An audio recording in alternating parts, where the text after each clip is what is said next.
UDPS va agir selon le régime où les dirigeants qui sont terroristes. Régime où Kabila a dirigé sur le régime où terrorisme. Mais système où il y a dictature, où il y a imposé biso attaque les Congolais, les jeunes Congolais, tout boya qui est le comment un groupe de gens va en otage, va gérer biso selon bango balingi. On a fait le coup d'état pour remplacer Joseph na pouvoir, tu es bien mort. Et puis tu es bien amené le régime, mais biso ba tu as IDPS, tu n'as jamais posé biso qui contre le système. Tu vas combattre le système, il y a un peu, tu es comme appelle le système, il y a Kabila. Et continuer toujours Kabila, il y a un qui contre le système. La présence à Jean-Marc Kaboul, ils ont gêné FCC. Vous comprenez que il y a un ensemble de terroristes pour ramasser Mbongo. Et puis en voyant Ibrahim là, Kabila, en voyant son posture, son statut, aux hommes qui musée en action. Jouant à la TV, tu as la musée Zoloba. On a un musée. Ministre de la Justice wana tunda ya Kassem asali vraiment soni azoye bisabi soni na kangaika ba quelques phrases bani non Kabila a sacrifié sa jeunesse pour ce pays. Mugabe zalaki mutumoko ba manipulaki pour jouer rôle ya maison civile. Alors elle a joué qui rôle la maison civile. Pas côté part ya famille ya musée ba gagner kini. Okapi Congo Service. Pour vos démarches d'acte de naissance, jugement supplétif, casier judiciaire, acte de mariage et transfert d'argent, contactez Okapi Congo Service au 07 58 12 18 04. Okapi Congo Service, Ponako Salisaba acte de naissance, jugement supplétif, casier judiciaire, acte de mariage, Pekotinda Mbongo, Benga Okapi Congo Service, na 07 58 12 18 04.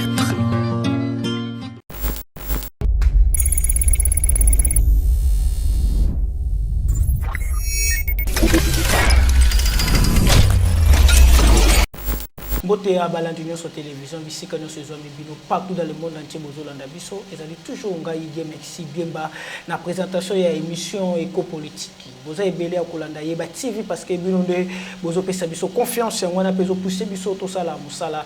Merci beaucoup parce que le lot ozo beta toujours actualité politique que ça ko dominer na mboka na biso to yambeli bino azali moko ya invité moko spécial le première fois na c'est passé na kat na plateau na biso Yeba TV o ya bengam na message Jean-Si Mayimbi azali moko ya ba membre ya IDPS et moi za ko asino ba fonction mususu na misala na ye personnellement aboye moko ko sitango merci beaucoup na ye wa ndimi ko ya to ya meso sulelo to komeka ko sola moi actualité politique za ko dominer biso boyebi ke Arimaji après avoir ko sala kaba déclaration na baitando ike lobby déjà Arimaji ala ki na prison ya centrale ya Makala ezali moko ya ba sujet to komeka ko sola ngole émission lelo to komeka so ko beta li solo ya Jean-Marc Kaboul ndenge boyebi ke Jaja Kimamba akota ki pétition na ye pour que balongola Jaja ki balongola Jean-Marc Kaboul état que premier vice-président na carte l'Assemblée nationale. On a député le sous INC, il paraît que va signer qui d'autres personnes va comme ko wanga na signature na bango et ali pe mon sujet to komeka ko beta on émission lelo entre autres les sous to komeka kosola monsieur Ibrahim Kabila a oti ko funda monsieur azalaki moko ya chef ya maison civile ya chef ancien chef de l'état monsieur Joseph Kabila Kabange a fundaki azalaki lelo fala que de se présenter kuna na parquet ya 4e mairie pardon ya parquet ya Gombe ya ngwana ezali moko to komeka kosola ngona ndeko na biso mwana mboka Jean-Si et le ngona ne to meka kobeta lisolo mwana mboka boni. Bonjour Dieu merci. Bonne santé. Santé za malamu ndemo zo mona na sepeli mingi ya mbinga ba emoso na télévision na bino eza vraiment sengomi mais ko yamba première fois et ba impression les ani ya komona Yeba TV loko ba impression les ani impression na eza vraiment forte na sepeli mingi na cadre obo ya mbinga eza cadre mo malamu et puis na chaîne na bino na Yeba TV na moni eza vraiment chaîne mo eza likolo na moni vraiment qui organisation eza malamu na sepeli mingi ce qui organisation za malamu tikete toloba merci beaucoup na DG Shadrack ko ata ko continuer ko sala pour que musala mweza la bien makasi et ça ngapeka ba soutien et to za vraiment déjà ba soutien mais mon mboka to meka ko beta par rapport à actualité politique za ko dominer lelo Henri Magé, après avoir fait la déclaration contre le chef de l'État, Henri Magé a dans la carte de prison, lobby a la dans la carte de prison, point de vue de bon, point de vue pour Henri Magé a représenté le Romoroté. Donc, les Akaka Moutoumou, ils ont un cabal, pour un cabal, pour balatisa Fati, balubageno, Fati, paromi Bokanga, Batuya. Il y a pouvoir or Fati a romo na buto arrêt majeur à la tête. Azaru na terre romo na arrêt magité. Vous comprenez?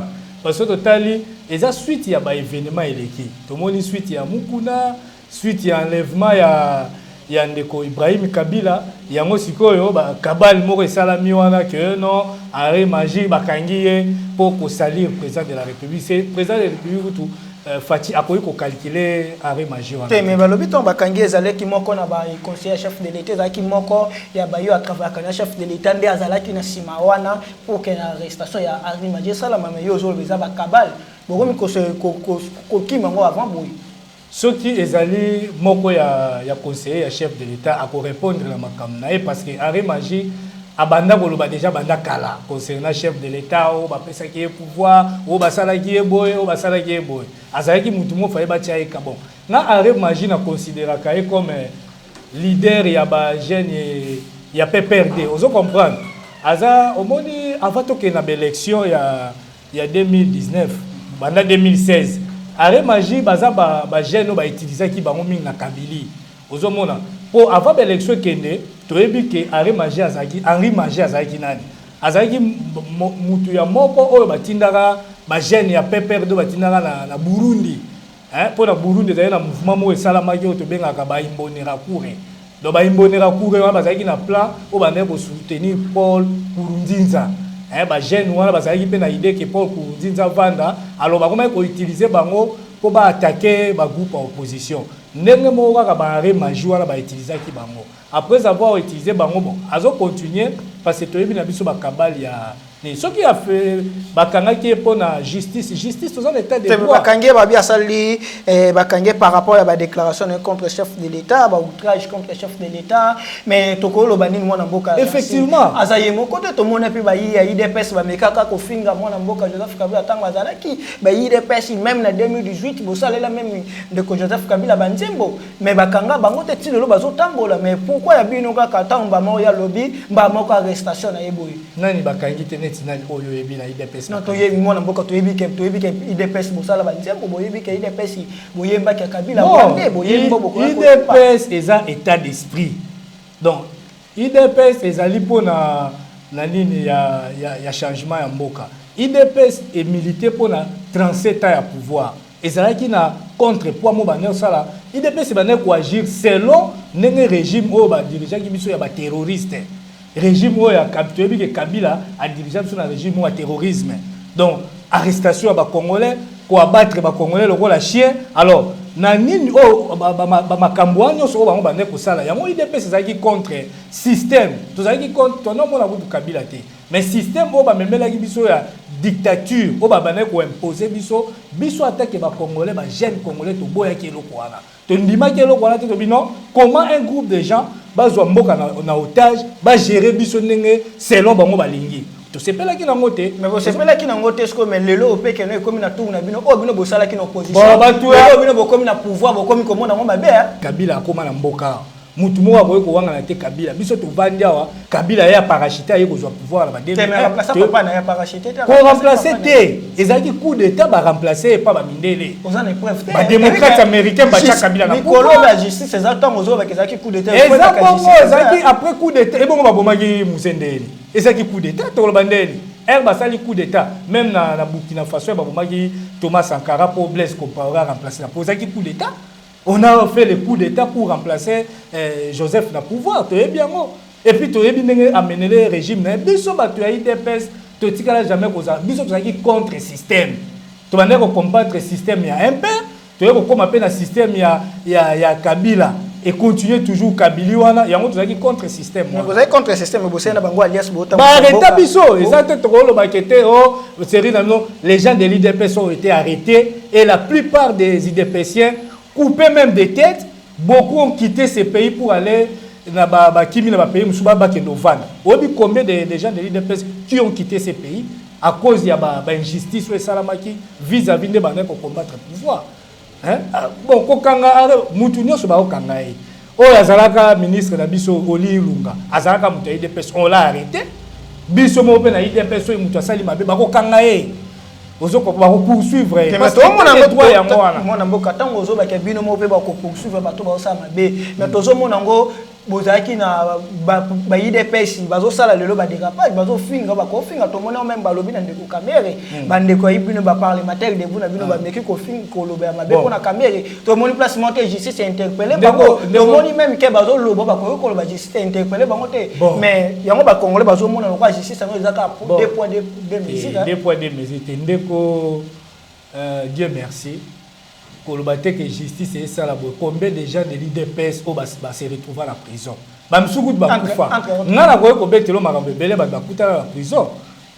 Entre autres, nous tous, nous avons victimes du régime passé. Nous marche, on a été arrêtés. Peut-être que l'homme a la veste, mais nous avons subi les conséquences du régime.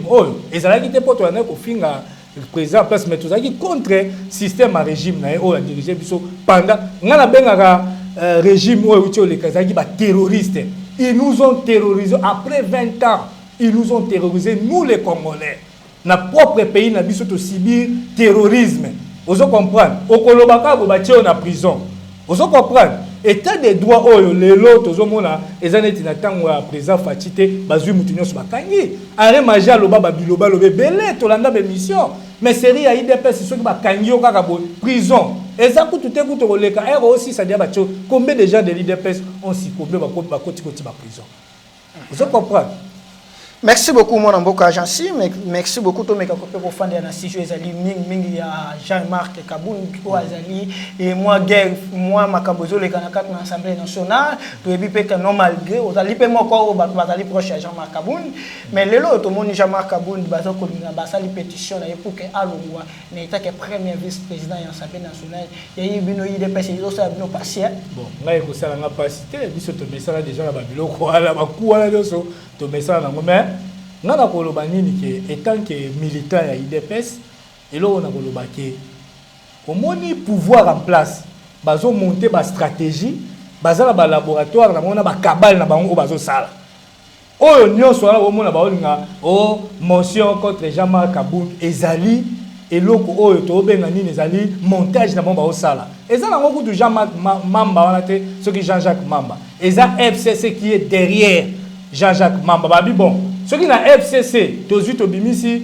mutu moko boyeke abimaneti mutu FCC comme toi la coalition et ko reverser d'ailleurs to ebi na biso MLC ça ton nom vide ils a parti politique vous comprenez que MLC a été toujours MLC a été toujours utilisé par la Kabylie depuis série à époque na Robert sur la rétrospection na zonga suna sima depuis 2006 tout le monde a ndengeni MLC salaka na mboko yo so la binazo so na corps ya Sun City tout le monde a ndeni Jean-Pierre Bemba ba yokanaka ba mninga bazana na Afrique du Sud et avec Kabila ba yokuta na matadi yote yokomano président ngana za premier ministre et le kwani simbate to yebi ba kaba après nini Jean-Pierre Bemba to yekolanda ba Olivier Kamitatu ba travailler o kutu ndeko moto zaiki tovanda ne kotanga le ba Jean-Pierre Kambinga ozui banani ba Thomas Luwaka bato wana tout baza derrière Kabylie donc tout au monaka no so sala et pas ya Jean-Pierre Bemba bazana ba okaka donc branche ya nini mona bon soko lobi que MLC travailla déjà pour que na compte Kabila mais quand MLC wana président na bango Jean-Pierre Bemba to monaki que président Félix Tangazala qui président IDPS akenda ki kofana na kuna na mboka papa ya na Suisse pour que ba yoka na ba bimisa candidat moko mais yo bi que non babane ko travailler na ba kuna Kabila mais andima ki kofana na comment bon président Félix andimaki président Félix akendaki na idéologie o ya papa Étienne na boule na e avant que 2016 to yebi biso nyonso ba tractation des alaki papa Étienne alingaki non pour to contrer Kabila il fallait opposition nyonso za la ini yango monaki ba bengisaki Genval ba kutala bango nyonso to koyeba alors herba kei omoni toujours ya biso to ba to IDPS ça a toujours trahi IDPS alinga ko sangana na batu moko boye trahison ezalaka Tu es bien en 2010-2011. RIDP, ça s'engage à Roger Lumbala, Sousunani, Steve Mika, Batouane, Souaka Simaï Depes, Formara 7, na bango soutien à Etienne Tshisekedi. Mais au moment après, l'élection, les cas qui, Kaka Jean Diomindonga, la Nemta Tikalaka, bango nyonso wana bakenda ba Roger Lumbala, landaka mbongo. Vous comprenez, trahison à la Kaka. Même IDP, ça va faire face. Il y a Kabila et Moïse qui problème. Pour IDP, c'est un état d'esprit et ça population. Tu vas partir belé pour pouvoir que Araba Sangana papa. Non. Au même en 2011, papa était dans bêta qui n'a carton plein 100 sur 100. Mais tu es bien bandé tu vas mettre le quota babilo papa yo ba boire qui na poubelle hein bazuba irne musuba qui le quota na fleuve donc ils qui sabotage. Donc il y a un autre le IDP c'est la Sangana toujours na bato za trahi. Tala to sangani suso la muka candidat commun biso soté à Genève tu es déjà candidat commun Zali Félix mutu moko ta ko wanga mais Kabale Salami Jean-Pierre Bemba bamsu Félix ako le kate il faut Fayou la bana ko peser nini Fayou la no peser biso to vanda la kin to d'abord ba kinois Fayou la peser ni mais ba sali Kabale tout ba bilisa Fayou pour ba écarter Félix pour la nini to yebi na biso le kate qui les na tribalisme tribalisme ça la matière yo mpangi contre mpangi égale mpangi ba écarter Ndeko Félix mais au moni réaction la biso nezala qui a tobi jamais IDP ça beaucoup ya beauté photo qu'elle est toujours le morceau photo réussir makamba. Merci mon amboka mais lelo to moni que Jean-Marc Kabundi ba sengi que alunga na kati na Assemblée nationale bino boza ko ba kasoka lungwe coalition FCC na kashe ko kufa mais to que coalition FCC na kasa za Jean-Marc Kabundi na Janine Magundu était coalition na FCC zali entre chef de l'État na ancien chef de l'État mais comment kolongola Jean-Marc Kabundi et ko sala keke et ko handicapé FCC. Dieu merci. Bon ngala ya te pona tuno ba question na ngana ebiselo ko moko boye oyo ngana constater na vie est-ce que yo mona déjà kokwa mundele na kokwa mutu mwindu basali bakokisa 80 ans ba otambola sama banda yo mona otala mana nzela o mona kokwa mundele na kokwa mutu mwindu ou bien mwasi na mobali couple wana esimbaka te bakokabwana kaka ozo comprendre mais eloko nga nazo yebisa yo oyo FCC bazoluka pona biso peuple congolais bakozwa ngo bakozwa nini papa ils vont récolter ça non bako récolter o bango bazoluka bango baza ba barbares ce sont des terroristes ozo comprendre tala ba yoti ko enlever Ibrahim nani oyo Kabila. C'est acte terrorisme. Boke bo enlever mutu. Mais bino mutu za to remettre si chez wana. Mais nazo continuer. Yama na ba pona Jean-Marc Kabundi na koloba boy. Eloko nga na koloba. Au moni Jean-Marc présence à Jean-Marc Kabundi ezo gêner FCC. Na nini ezo gêner FCC na nini? Kasi ba kaba tala est-ce que yona nga to yebaka ke congrès avec ça ma faut 7 millions bima. Mais kasi ngwana ba c'est qu'Alex avait preuve. Biso ba congolais. Non, les gens de MLC ba moni copie na bango soko tali ba tuneti ba safu bango nyonso wana ba ikiri wana. Vous comprenez que ba yebi ke ba yaki na bango na ensemble ba terroriste wana pour ba ramasser mbongo. Yo ye ko telemela projet mon fallait mbongo bima ba partager. Est-ce que kasi na 80% ba osepela yo? Jean-Marc Kabundi a constitué l'issue ya président na kati ya assemblée wana. Alors, kolongola Jean-Marc Kabundi et l'axani, ils ont déjà coalition panza. Donc quoi ça ko présenter l'issue ya président ya wana que non il fallait aloba wa ko parce que pour bazo senga kaka Jean-Marc Kabundi et ça m'a bien Jean-Marc Kabundi na défenseur na été na porte-parole na été mais afingité alobi 7 millions wana soki to tiki yango na mboka et travailler pour le pays au lieu de tout ça la congrès moko ya 500 personnes bozo mona te que ça mabe batouala tellement ki baza ba mi oyebi na ko rappeler ndeko dire merci na époque ya Joseph Kabila oyebi ke ba député ba ndako kende ko joba mbongo na ba banque akena banque mo ba déficit sous 2 millions atongi immeuble mais batikala ba nyongo ba banque wana. Beaucoup de députés sera il y a pas moni que o ba yeko kota na époque o ba sepeli ke bango pe bazwa ba se retrouver ba moni Jean-Marc Kabundi zawana mais eloko bango ba koluka soki Jean-Marc Kabundi alongwe président faut abamba nini wala nini parlement na faut panza oh même moi na boka toza bat bolanda biso batanga constitution ba yebi constitution na biso lobi pour que chef de l'état a pouvoir ya dissoudre le parlement il fait essayer entre crise mais crise examine Jean-Marc Kabundi azali eza fruit ya oh Jean-Marc Kabundi azovanda wana ezali fruit ya coalition to sala ki na ba longole batindi mutu mususu ide ozo comprendre eza fruit ya coalition d'ailleurs to so to lobi assemblée eza bato biso to votaka te biso to vanda na ngala la to vanda na butwa bazo sala publication na 0h na 1h première fois na histoire toyoka parti A BCCC IB CD est-ce que ngana yo to tikala ko mona bato parce que ba préparer ki na élection ba préparer ki bino bozala ki prêter non président akoyo ko dissoudre à tout moment azana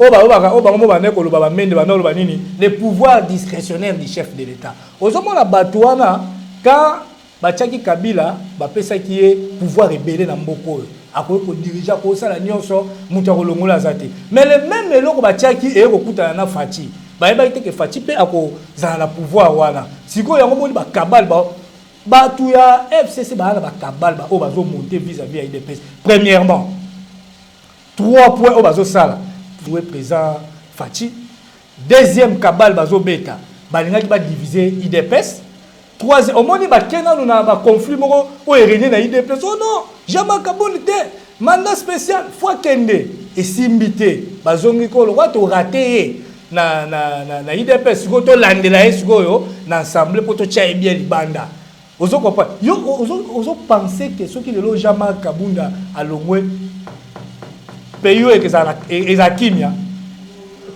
tu n'as pas senti les jours ba ngaba longola jamais o ba yaki ba longola jamais kabu on voit qui déjà tension ezaki na mboka te malgré toi na confinement batika peuple congolais to vanda kimia ozo comprendre ils ont géré ce pays pendant 20 ans bango moko ba voami na mboka oyo biso ba misuso ba congolais on sait plus to se retrouver. Ce sont des terroristes. Ba menela biso terrorisme ya kokataka batu mitu kwa levaka batu baza ba terroriste. O bino bo sala kino o bino bo da o satomoni moko na bino ya tomoni moko na bino ya René o azali moko ba parlementaire debout akendaki kotika plainte asali pe pétition na ye pour que Alexis Tamumamba alongwa na sisa maloba mona mboka Alexis Tamumamba alongwa pona o René asali eza normal eza démocratie mais tant Jacques Mamba ni ko sala pour que balongwa jama Kaboun eza toza na démocratie ça dit bino na IDPS boza ben touchable. Non, Rémi, ce qu'il a fait, Azan a droit comme tout citoyen. C'est ça que Jean-Jacques Mamba pas Azan a droit. Oh ya Jean-Jacques Mamba pe Azan a droit na ye. Mais oh ya bango eza kabal monté. Oh ya René yemo akete. Pour ni jama kabal ya que ye Jean-Jacques wana akenda kite yemo. Aluki abi que non ce n'est pas Jean-Jacques Mamba les dessous des cartes. Batwa il y a FCC bazar simanae na coalition bino mibale bozo ta musamboka bino mibale ti ba FCC bino na FCC mais bozo sitaka FCC ouais bozo na coalition bino na FCC coalition eza problème te coalition to esalamaki na moment que to tamusa pe mbongo na mboka la ndenge ya bien ezate to créer ki coalition ngo po to détruire pays mais to monique batwa ya on a biso kokwa mundele na kokwa mutu mwindu ngana mona bango te couple wana bakomi na 80 ans baotambola na balabala ensemble même si otuni bana poto peut-être misu bako répondre nga so bamona déjà kokwa mundele na kokwa mutu mwindu baotambola ensemble couple wana esimbaka kaka te po baza na ba idéologie différent mundele na noir tozaka ndenge moko te ozo comprendre yango na oloba coalition c'est bien bon mais pour l'intérêt à Congo c'est bien mais pour l'intérêt à un individu un terroriste tokondi mangote. Merci beaucoup mon amboka Jansi tomeka ko beta peli solo ya Ibrahim Mwazali mwana il paraît qu'azali mwana ya ancien chef de l'état musée Laura Désiré Kabila parce que tu es que le 17 février zalaki oyo Kabila kotaki na pouvoir tu es biso ça le 17 même à Kambole kaki Ibrahim après avoir qu'on a enlevé et qu'on a arrêté par des terroristes. Après avoir qu'on a enlevé qu'on a Ibrahim a eu porté plainte contre monsieur Mugabe ou Azali Moko ancien chef de la maison civile il y a Joseph Kabila. C'est une interpellation pour ça pourquoi tout le monde Ibrahim a eu qu'on fonda Mugabe point de vue mes amis. Point de vue là état de droit est en marche. Tout Congolais a un droit ya koloba. Ngala webse le komo ndeko Ibrahim ndeko nani Dieu merci. Ibrahim Kabila je le félicite. Vous comprenez? Moi personnellement je féliciter pour avoir agi à responsable. Akeya habité ngai na zaboye pona boye. Et puis en voyant Ibrahim là Kabila en voyant son posture, son statut, aux hommes on a marqué musée en action. Joue à la TV, tu as noté la musée zoloba. Na na hôtel na nomo na musée. Na ba geste, na ndinga zalaki. Aza na plein droit parce que ça musée famille na ezalaki restreinte ka ya batu 3 personnes auto yebi. Musée zaki na famille élargie. Nga na vanda na Lubumbashi na yebi tata mwasi ya musée oyo Kibao. Moi je connais Kibao, tata mwasi ya musée wa Kufa. Je le connais oh anovana na Katuba. Nga na yebi tata mwasi na oteka ba makaya bune côté ya Kenya, marché moi za Lubumbashi. Ngata musée azana pouvoir. Oui, mais akufa ki tant tu ana kufa ki l'ancien régime oyo, bazaki régime oyo ya ba terroriste. Un terrorisme international. Tu sais que MONUSCO basala ba kabal na est. Ezalaki ba guerre o ba ko sabiso na est ba guerre te. Lelo oyo ka suma kambuya ya guerre à est. La MONUSCO, ils ont fait le terrorisme international. Bango mo bato MONUSCO na moyo zo mona bango balati ba otamo mituka na butu ba komi ba gorgère, ba couper de tête, ba zui ba rwandais balati si bango ba na o mona ba rwandais bazala ba teni. Mais il faut y ba que plein. J'assume mon frère, j'assume. Oh ya reporter na plein je suis congolais na robanga ni. J'ai risqué même ya ça ba marche ya kokufa et je vais perdre quoi? Munoko soki na na ba enterrer ngate je vais parler. Munoko na ngai kangama mukolo ba kokunda ngai munoko kangama. Mais pour le moment je vais parler. Vous comprenez? Ou les alliés terrorisme ba salaki. Yango na ko interpeller ministre de la justice. Ministre de la justice wana o tunda ya kasen. Asali vraiment soni. Azoye bisabisoni na kangai ka ba quelques phrases au banini non. Kabila a sacrifié sa jeunesse pour ce pays. Lui, il a sacrifié sa jeunesse pour ce pays. Il a trouvé ce pays à détruire l'économie du pays, à détruire via les Congolais, à botoli même titre foncier pour attendre immeuble. Donc, il a vraiment joué dans ce pays. Et puis même le salaire il y a colossal, il y a 600 milliards. Biso ba jeune autozoanine, toko kanga munokote. Et puis na koloba lisusu boye eloko mususu nazoba ya suka pona Ibrahim pona famille ya Mugalo ezalaki mutu moko o ba manipulaki pour jouer rôle ya maison civile. Alors elle a joué qui rôle la maison civile pas côté part ya famille ya musée ba gagna kini même pas ngwa bimaka te pourquoi kalawana c'est ça que ça kalawana banda koloba te musée tanga zaki vivant tout le monde était place musée présenté qui Ibrahim que non moi mais il y a des images zo la que musée zo présenté Joseph Kabila au moni musée a travaillé avec Joseph Kabila comme azalaki soldat na armée parce que yem to engagé qui est après ça qui est une fonction au sein de l'armée wana mais na armée wana basala ba kabal na bango. Bana musée no soba ko la TVT oui n'importe quel Joseph Okaka.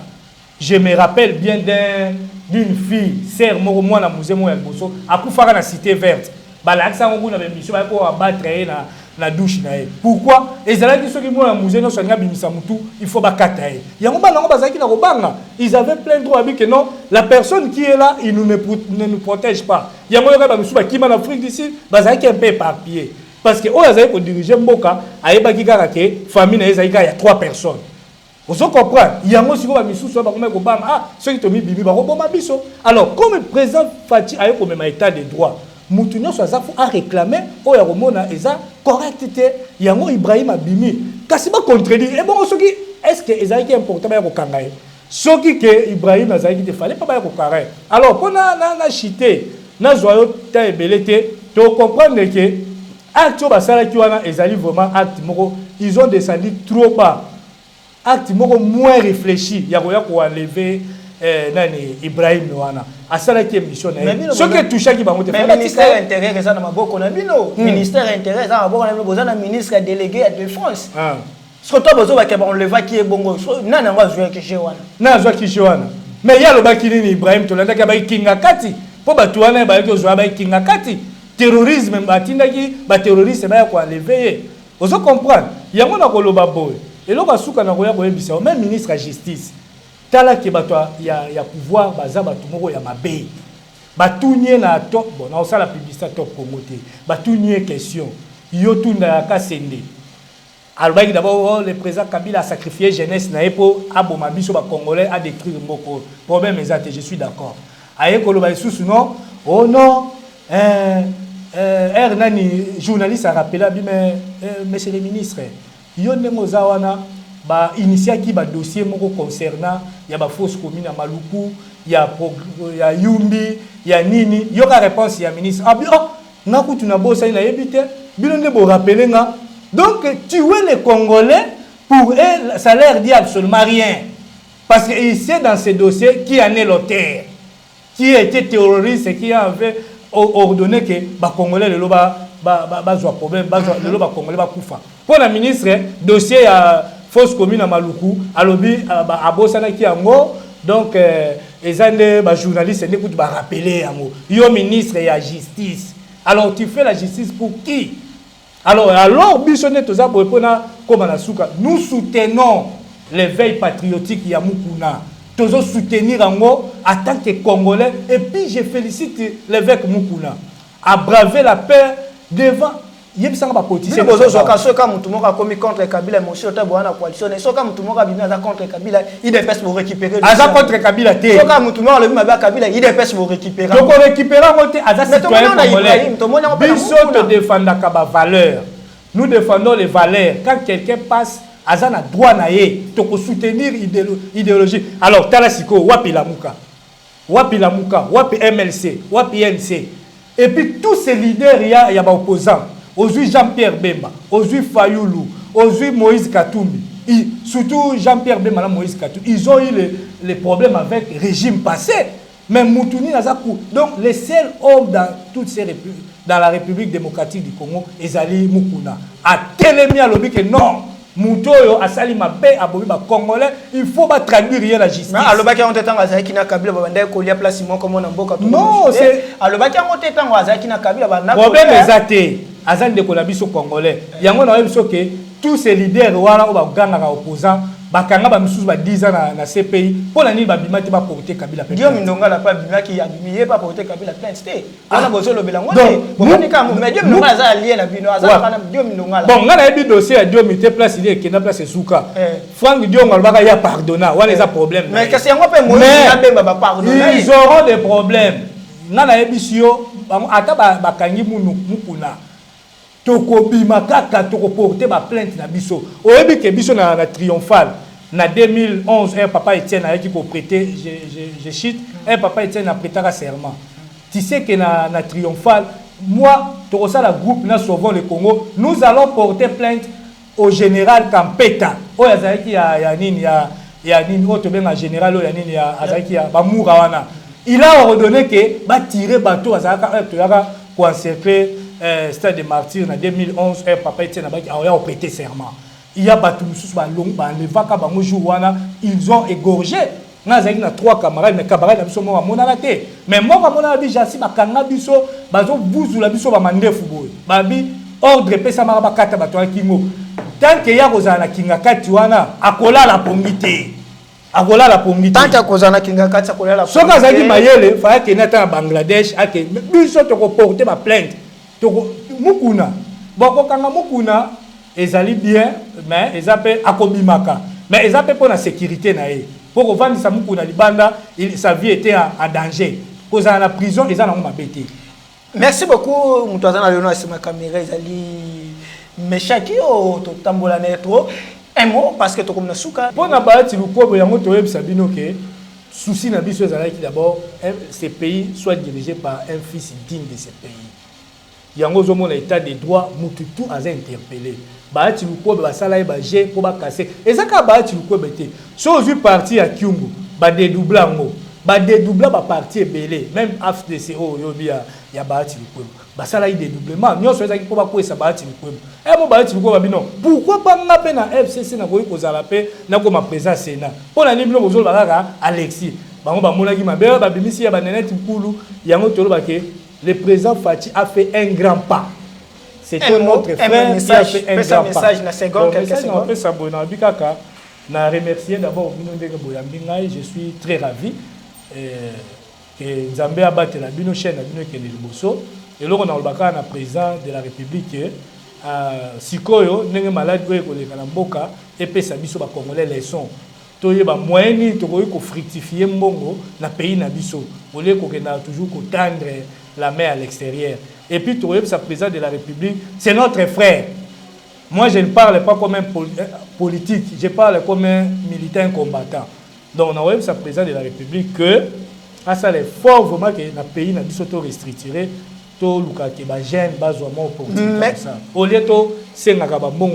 Merci beaucoup Ndeko Jansi to rappeler bino que to yambaki moko ba combattant IDPS wa benga na Ndeko Jansi Mayimbi wazali militaire IDPS longo ne to meke ko sola ba CG ebele entre autres CG ya obani balongola Jean-Marc Kabou na cap na Assemblée nationale CG ya Ari Maji CG ya Ibrahim Kabila et là qui m'a solo to meke ko so na émission na biso le so ki bo sepe na émission le za grâce ya Michak wala na sima ya caméra na Steve Konde HD le petit génie na Rabi Monterre ya solo Monterre Mayele une équipe pour Mbayeba TV. Merci beaucoup na DG Chadra qui toza toujours wana poto sala bino musala parce que mboka Kongo za biso nyoso. Merci beaucoup.